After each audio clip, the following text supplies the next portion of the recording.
आज के टाइम में सबसे कॉमन सप्लीमेंट अगर कोई कंज्यूम होता है तो वो है वे प्रोटीन। वे प्रोटीन आप सब ने उसका नाम सुना ही है, बहुत लोग कंज्यूम भी करते होंगे। जितने लोग जिम जाते हैं, फिटनेस फ्रीक हैं, बॉडी बिल्डिंग में हैं, हेल्थ कॉन्शियस हैं, वो सब लोग वे प्रोटीन के बारे में जानते हैं।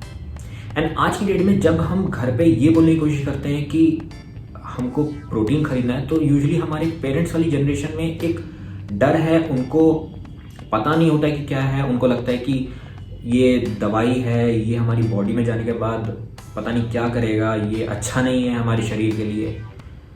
एंड बहुत सारी ऐसी बातें आती हैं जिसकी वजह से बहुत लोगों को नहीं मिलता है, नहीं कंज्यूम कर पाते हैं वो वे प्रोटीन। एंड इसका एक सोल रीज़न ये है कि लोगों को पता नहीं है कि एक्चुअली में वे प्रोटीन है क्या। एक मिथ है कि वे प्रोटीन स्टेरॉइड है एंड इस वजह से बहुत लोग रिकमेंड नहीं करते हैं कि वे प्रोटीन लेना चाहिए। तो अगर हम अब बात करें कि वे प्रोटीन बनता कैसे है, तो वे प्रोटीन बनता है दूध से। जब दूध को फाड़ा जाता है या स्ट्रेन किया जाता है, तो उसको जब हम घी बनाने के प्रोसेस में यूज़ कर रहे हैं या बटर मिल्क बनाने के प्रोसेस में यूज़ कर रहे हैं, तो जो उसमें से पानी निकल रहा है वही वे है। उस पानी को पैस्चराइज किया जाता है, ड्राई किया जाता है एंड प्रोटीन उसमें से एक्सट्रैक्ट किया जाता है। यूजुअली ये प्रोसेस हम घरों में भी करते हैं।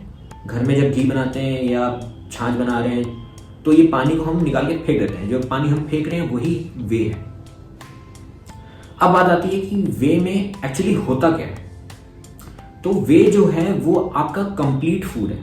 कंप्लीट फूड में क्यों कह रहा हूं? क्योंकि इसके अंदर कार्बोहाइड्रेट्स हैं, इसके अंदर फैट्स हैं, इसके अंदर आपका प्रोटीन है, इसके अंदर आपके विटामिन्स हैं और मिनरल्स भी हैं।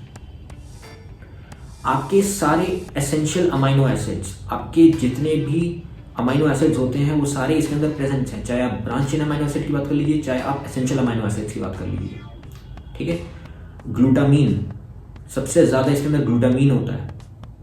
आपका टायरोसिन, आप सबने डोपामीन के बारे में सुना होगा, गुड फीलिंग हार्मोन, आपको गुड फील कराता है। तो टायरोसिन जो होता है वो स्टिमुलेट करता है आपके डोपामीन को। आपका नाइट्रिक ऑक्साइड बूस्टर होता है इसके अंदर, आर्जिनिन। आपका इसमें सारे एसेंशियल अमाइनो एसिड्स हैं। सबसे ज्यादा इसके अंदर इंपॉर्टेंट आपकी चीज ल्यूसीन, जो आपकी मसल बिल्डिंग में हेल्प करती है, वो इसके अंदर प्रेजेंट है। फिर आता है इसमें सिस्टीन, जो आपका प्रिकर्सर होता है ग्लूटाथायोन का। ग्लूटाथायोन जो होता है वो आपकी बॉडी में एंटीऑक्सीडेंट है। ठीक है ना। आपका एजिंग प्रोसेस स्लो करेगा, आपको इम्यूनिटी बूस्ट करेगा, आपकी कैंसर प्रोटेक्शन में हेल्प करेगा। फिर आपके इसके इम्यूनोग्लोबुलिन्स, लैक्टोफेरिन, ये भी प्रेजेंट है। अब बात आती है कि वे प्रोटीन लेने का फायदा क्या है, क्यों लोग कंज्यूम कर रहे हैं वे प्रोटीन। तो वे प्रोटीन सबसे बड़ी बात, बॉडी बिल्डर्स कंज्यूम करते हैं, तो बॉडी बिल्डिंग में तो एसेंशियल है ही है। ठीक है ना। जो वेजिटेरियन लोग हैं, जो नॉनवेज नहीं खाते हैं, सबसे ज़्यादा सोर्सेज जो होते हैं प्रोटीन के वो आपके चिकन होता है, मीट होता है, ठीक है, अंडे होते हैं, फिश होता है। ठीक है ना। जो लोग ये कंज्यूम नहीं कर पाते हैं उनके लिए एक ऑल्टरनेटिव होता है कि हाँ, अगर आप वे प्रोटीन कंज्यूम कर रहे हो तो उनके लिए बहुत सही है। ठीक है। वेट डिक्रीज करना है, जिनको वेट घटाना है, वो अगर वे प्रोटीन कंज्यूम कर रहे हैं तो उनके लिए भी बहुत बेनिफिशियल होता है। इवन डायबिटीज के पेशेंट जो होते हैं, अगर वो भी वे ले रहे हैं तो उनके लिए भी बहुत फायदेमंद है, क्योंकि अगर वो वे कंज्यूम करेंगे तो प्रोटीन बहुत डेंस होता है। आप थोड़ा सा प्रोटीन की कोई चीज़ खाते हो तो आपका पेट जल्दी फुल करता है, तो आप कार्ब्स कम कंज्यूम करने लगोगे। ठीक है ना। तो उसलिए डायबिटीज़ के पेशेंट के लिए भी बेनिफिशियल है ये। अब बात आती है कि अगर किसी को नहीं कंज्यूम करना है वे प्रोटीन तो क्या कर सकता है, तो क्या खा सकता है। अब देखो, वे प्रोटीन बन किससे रहा है? वे प्रोटीन अल्टीमेटली बनता तो दूध से ही है ना। तो जो लोग दूध पी रहे हैं, अगर वो लोग दूध कंज्यूम कर रहे हैं तो उनको वे प्रोटीन मिल रहा है। बट हाँ, वे प्रोटीन जो होता है वो आपका एक प्योर फॉर्म ऑफ प्रोटीन निकल रहा है। ठीक है ना। एक ज़्यादा क्वांटिटी में निकल रहा है कि आप एक स्कूप ले रहे हो या जितना भी ले रहे हो तो उसके अंदर आपको एक फिक्स्ड अमाउंट मिल रहा है। बट अब जब आप दूध पीते हो तो दूध के अंदर दो टाइप के प्रोटीन होते हैं। एक आपका होता है वे प्रोटीन, दूसरा होता है आपका केसीन प्रोटीन। ठीक है ना। वे प्रोटीन आपका 20% रहेगा, केसीन प्रोटीन आपका 80% रहेगा। बात आती है कि कुछ लोग ऐसे होते हैं जो वे प्रोटीन जब कंज्यूम करते हैं तो उनका पेट ब्लोट कर जाता है। ठीक है। उनको पचता नहीं है। तो वो क्यों हो रहा है ये चीज़? क्योंकि वे में आपका लैक्टोज प्रेजेंट होता है। तो जो लोग लैक्टोज इंटॉलरेंट हैं उनको ऑब्वियसली नहीं बचेगा। तो जो लोग लैक्टोज इंटॉलरेंट हैं उनके लिए क्या, वो क्या वे प्रोटीन नहीं ले सकते हैं? उनके लिए भी फिर एक ऑप्शन आते हैं, क्योंकि वे को भी बहुत ज़्यादा हाइड्रोलाइज किया जाता है, ठीक है ना। उसके भी अलग अलग फॉर्म है, उसके अलग अलग टाइप्स हैं। सबसे मोस्ट कॉमन टाइप आपका होता है कंसेंट्रेटेड, जिसमें आप मान सकते हैं कि 30 से 70% आपका वे प्रोटीन होता है एंड बाकी कार्ब्स फैट ये आपका थोड़ा थोड़ा रहता है, ठीक है। ये आपका कंसेंट्रेटेड फॉर्म है। इसके बाद आपका आता है आइसोलेटेड फॉर्म। आइसोलेट प्रोटीन जो होता है वो आप बहुत ज़्यादा अच्छा है जो लैक्टोज इनटॉलरेंट है, ठीक है ना, क्योंकि उसके अंदर 90 to 95% वे प्रोटीन है जो फास्ट डाइजेशन करता है, ठीक है ना। इसका भी एक सुपीरियर फॉर्म आता है जो और ज़्यादा बेटर होता है लैक्टोज इनटॉलरेंट पेशेंट्स के लिए। वो होता है आपका हाइड्रोलाइज्ड फॉर्म, ठीक है ना। ये इसमें प्री डाइजेस्टेड वे होता है, ये जल्दी खून में जाके मिल जाएगा, ठीक है ना, जल्दी जाएगा खून में। तो जिन लोगों को ब्लोटिंग की प्रॉब्लम होती है, ठीक है, पचता नहीं है, वो लोग हाइड्रोलाइज फॉर्म ले सकते हैं। लेकिन अब हाइड्रोलाइज जो फॉर्म है उसका एक नुकसान भी है, क्योंकि इसको इतना ज़्यादा हाइड्रोलाइज किया जा रहा है तो इसके अंदर से आपके जो वाइटामिन्स हैं, मिनरल्स हैं, ये सब आपके डीनेचर हो जाते हैं। तो आपको प्रॉपर न्यूट्रिशन जो एक कंसंट्रेटेड फॉर्म से मिल रहा है वो आपको हाइड्रोलाइज फॉर्म से नहीं मिल पाएगा, ठीक है ना। वो फिर आपका प्योरली सिर्फ प्रोटीन का सोर्स रह जाएगा। तो ये सब जानने के बाद अब बात आती है कि क्या हमको सही में वे प्रोटीन लेना चाहिए या नहीं लेना चाहिए।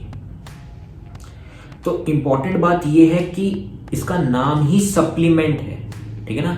This is not a food item जो आप कंज्यूम कर रहे हो, ये एक सप्लीमेंटेशन है। यानी कि सप्लीमेंटेशन यानी कि आपका डेली डाइट से अगर कोई चीज़ प्रॉपरली आप नहीं ले पा रहे हो, ठीक है, आपकी बॉडी में आपको प्रॉपर प्रोटीन नहीं मिल पा रहा है, तब आप सप्लीमेंटेशन ले रहे हो वे प्रोटीन का, ठीक है ना, अपना डेली रिक्वायरमेंट कंप्लीट करने के लिए, फुलफिल करने के लिए, ठीक है ना। जिन लोगों को एक्सेस में लेना होता है प्रोटीन, ठीक है ना, बॉडी बिल्डिंग कर रहे हैं, मसल मास रिटेन करके रखना है, मसल मास इंक्रीज करना है, ठीक है, स्टेज पे कम्पीट करना है या बहुत अच्छा फिजिक लेना है, वो लोग वे प्रोटीन कंज्यूम करते हैं, क्योंकि उनको अपनी डाइट के अलावा भी एक्स्ट्रा प्रोटीन चाहिए, ठीक है ना। ऑब्वियसली इंसान अब बहुत ज़्यादा डाइट से नहीं कंज्यूम कर सकता, क्योंकि एक टाइम के बाद आपका पेट भर जाएगा। तो इसलिए वे प्रोटीन जो होता है वो ईजी सोर्स होता है कि आपने शेक बनाया और पी लिया तो वो जल्दी आपकी बॉडी में चला जाएगा, ठीक है। तो नॉर्मल डाइट से भी इंसान प्रोटीन ले सकता है, ज़रूरी नहीं है कि वे प्रोटीन लेना कंपलसरी ही है। आप अपनी डाइट अच्छी रखिए, आपको सप्लीमेंटेशन की कभी ज़रूरत ही नहीं पड़ेगी, ठीक है ना। आप जो लोग नॉन वेज खाते हैं वो चिकन खाएं, मटन खाएं, फिश खाएं, ठीक है। जो लोग वेजिटेरियन हैं वो भी हाई प्रोटीन डाइट ले सकते हैं, चना खा सकते हैं, पीनट्स खा सकते हैं, पीनट बटर खा सकते हैं, ब्रोकली खा सकते हैं। बहुत सोर्सेस होते हैं। आपको अपनी डाइट को बहुत अच्छे से देखना पड़ेगा कि आप क्या खा रहे हैं, क्या नहीं खा रहे हैं।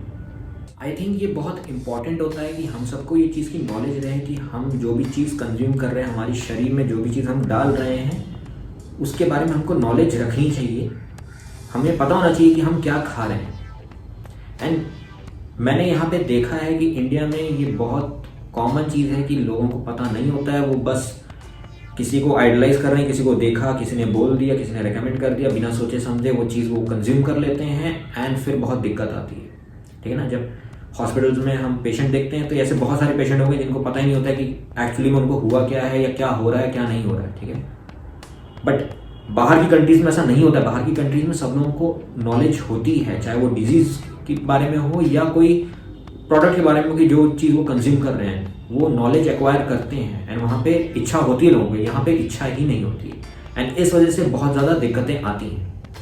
आई होप कि अब जितने भी लोगों को वे प्रोटीन को लेके जो भी कन्फ्यूजन्स थी, प्रॉब्लम्स थी या जो भी समझ में नहीं आ रहा था, अब वो चीज़ें क्लियर हो गई होंगी। एंड अब जिसको लेना है, आप समझदार हैं, जिसको लेने की ज़रूरत है वो ले सकता है, जिसको नहीं ज़रूरत है वो ना कंज्यूम करे, कोई ऐसी दिक्कत की बात नहीं है। इवन अगर आप कंज्यूम कर भी रहे हैं तो भी इसमें कोई दिक्कत नहीं है। बस आप ये ध्यान रखिए कि जहाँ से आप ये प्रोडक्ट खरीदते हैं, जो भी कंपनी का आप लेते हैं, वो जेन्युइन होना चाहिए, क्योंकि मार्केट में डुप्लीकेसी बहुत ज़्यादा होती है एंड आपको इसी चीज़ का ध्यान रखना है। So thank you for watching this video and I hope आप लोगों को ये पसंद आया होगा। See you soon, take care, stay healthy, stay safe.